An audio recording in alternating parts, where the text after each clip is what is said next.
Welcome back. We go to a second episode with the man who has an engineering background and who is also a former police officer and IPS and currently into politics.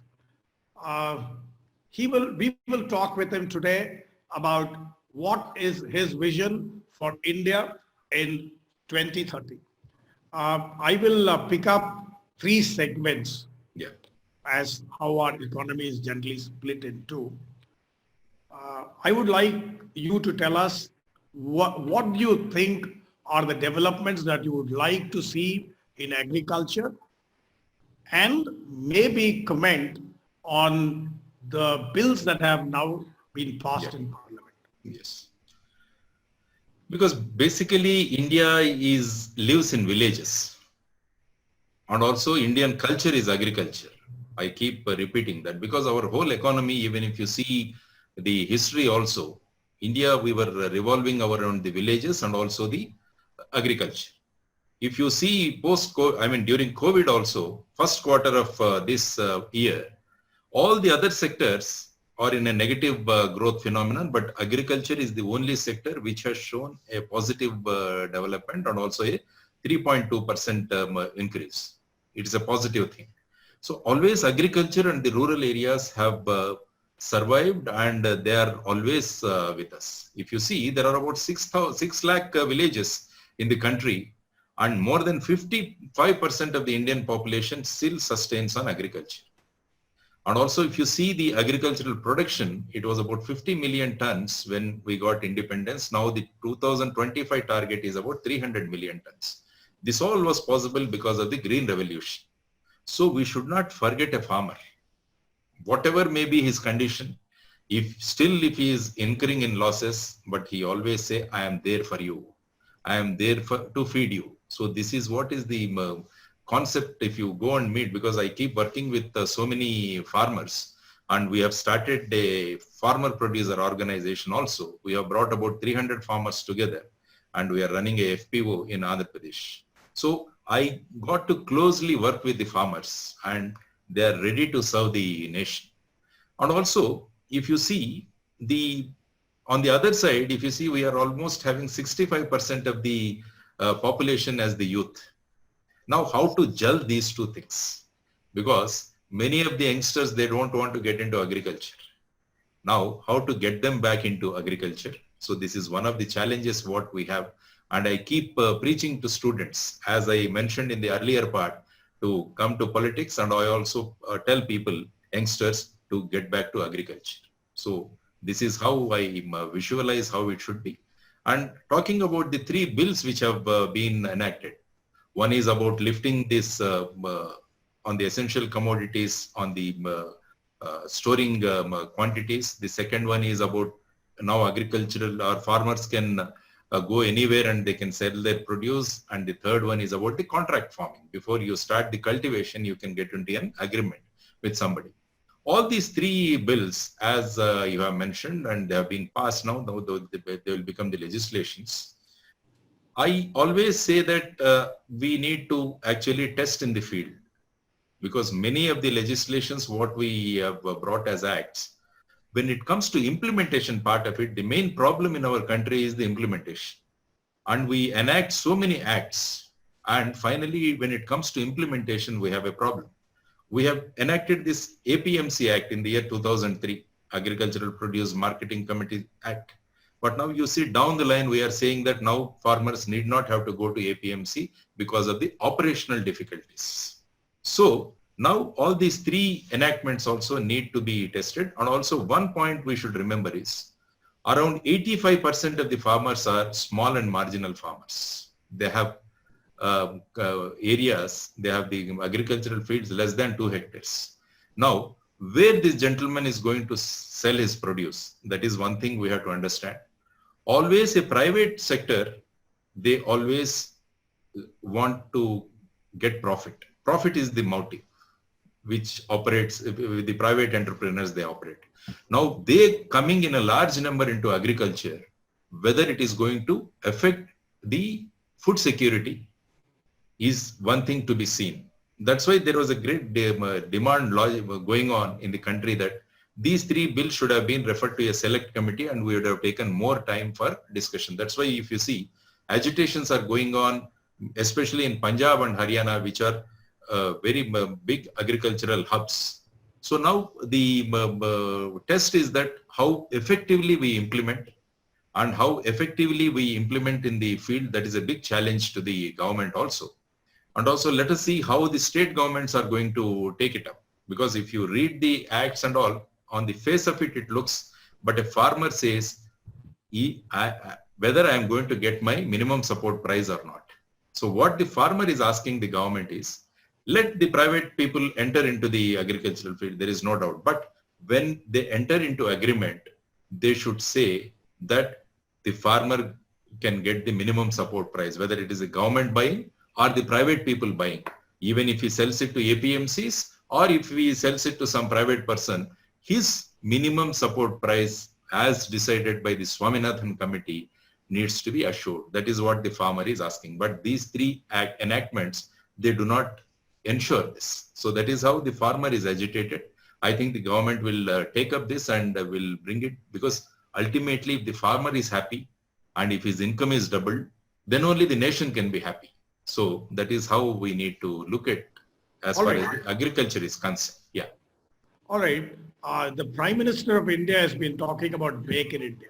Yeah. He's essentially talking about manufacturing. Yes. A large part of India's young population, the 65% youth, Yeah. is largely sold on technology, sold on services. You are here now making an impassioned case for agriculture. Yes. Do you really think that there is a reasonable probability that India will spend heavily, invest heavily? And do you think that there is a reasonable possibility that a lot many people will actually get into agriculture without it stepping in? Yes.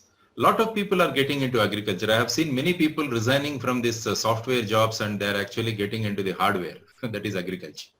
So that I have seen in many. And another thing is we need to change our mindsets, because basically our mindset is a raw material mentality, what I call, because whatever we produce, we just sell in the raw form.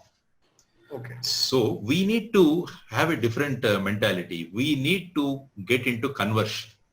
We need to get into value addition. So value addition and conversion are the two things which we need to take it up. That's why we always encourage people, especially the youngsters, to come up and set up these clusters. The clusters of food processing has to be started so that the technology, what you are talking about, the youngsters can use their technology, and at the same time from this raw material, we can convert into finished product or a processed product, which it has a better value, and in the process, the profits can be generated. So the Make in India concept, what the Prime Minister was telling, he always say there is a lot of potential for the local things. So he says local and make it vocal, and so that it becomes global. So because India lives in villages, I said, so the local technology, especially in the agriculture and also in the handlooms or the weaving also. I mean, India used to be pioneers in the weaving. We used to hear about stories where a 16 feet sari used to be kept in a matchbox. This is what we used to, I mean, that type of technology, I call it. It is there. Yeah, these type of skills are there with us. Only thing is we need to nurture these skills and we need to improve these skills. And whatever is the technology that is available, we have to take them to the grassroots, and we have to get into from a raw material mindset to a processed mindset. If we can do, then this Make in India concept can be successful, because there is a lot of domestic demand in the country. There is a lot of domestic demand. If you can meet that, that itself is sufficient for us to prosper. Yeah. That's very interesting. Yeah. I like what you said. The next thing that I want to know from you is, where should India invest? And don't tell me that India should invest in every sector that I'm going to. Yeah. Where should India invest in the next 10 years? Should it be in healthcare, seeing what we are seeing now? Yeah. Should it be in infrastructure, in the building of our roads, in our ports, in our airports, etc.? Should it be in education? which do you think would be most important? I always say India should invest in changing the mindset. So here, it is here we should invest. Okay. Because we could not come out with any great innovation in the last 70 years, if you see. I mean, the last Nobel Prize we got is to Sir C.V. Raman in the field of science. So afterwards, there is no innovation. So we need to invest. We need to invest a lot of money in changing the mindset and in making people more innovative and creative. That's what the national education policy also talks about. National education policy also talks about, and let people get into multidisciplinary things and let people learn many things. Nowadays, the engineer learns only his specialization. He is not bothered about the history, economics, geography of the nation. All these things put together will make a different person out of him. So his perception will be different, and how you can use this engineering and technology in developing the thing. So innovation is the only thing that is going to remain. That is the only nation that is going to survive. That is innovation. So, and imagination. So these are the two things which we need to incorporate, and we need to invest a lot in this sector. Of course, I mean, education, as you are mentioning, yes, what type of education? Education should not just impart literacy. Actually, it should give the real education to the people. And also the medical. What I always said is, because Dr. Kalam, we are mentioning about 2030, he developed a beautiful concept called the Pura. Yeah. Pura concept is providing urban amenities in rural areas. Now you see in COVID, through this Zoom, now you are sitting in Chennai, I am sitting in Hyderabad, and many people are sitting all over the world, and they are able to listen to us. So the place doesn't become very specific. With this technology, I can sit in a village and I can do my job. Actually, if you see the spread of COVID, it is more in the cities, not in the villages. Because we have loaded the cities with more and more people, and this has led to the migration of people from the villages to the cities. So there is a lot of pressure on the load on the urban civic communities, like they don't have accommodation, they don't have health infrastructure, they don't have good sanitation. All these things are leading to growth of slums. So why not we stop this migration? Now all the people have moved to the villages. Now if you take the state of Uttar Pradesh, they're actually doing the skill mapping. And they want to retain the people there only by starting different units. So cities can be free from this congestion, and also villages can develop. And it is a concept Dr. Kalam said, it is called a Pura. Now, this is the time we should invest in developing this concept of Pura, wherein people, the youngsters don't blindly, they go to a city and search for a job. Instead, they need to create jobs by being in the villages, and the government should invest in this, implementing this Pura concept, so that the migration will reduce, and also the technology or anything, what it is being there, it can be put in the villages in the form of these clusters, maybe MSMEs, maybe small sector units, maybe the medium units. All these things will again get into the Atmanirbhar Bharat, and then the local products will be developed. Yeah, that is where I think the investment should be there. All right, I go to my last question.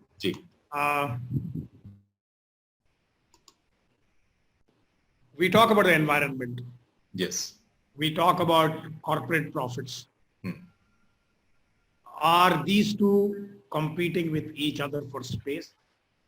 Can I make corporate profit and still keep the environment neat and clean? Is there a trade-off between sustainability and the environment? Yeah. Because if you don't take care of environment, it will act on us very harshly. You have seen what happened in Chennai a few years back.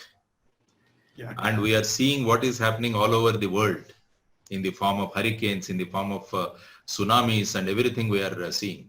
Because we need to have a balance. The God has created the whole universe with a well-balanced things.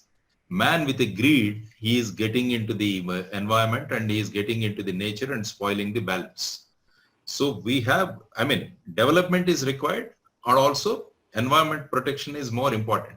So if you do unplanned or, without any plan, if you go in for development, ultimately the development is going to be a bane. So maintaining the environmental balance and the nature balance, this what you see as a corona also is because of we were not able to maintain the environmental balance. We started eating everything what that is moving. So that has led to corona. That's what is the theory. I mean, unless the other theory is proved, the theory that is prevailing now is that it has started in the Wuhan fresh market. So we need to respect the environment and the nature, and there need to be a balance.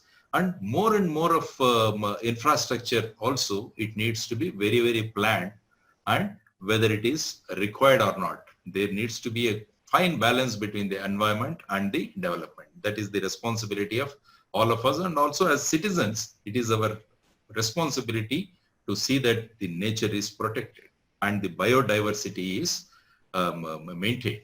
Yeah.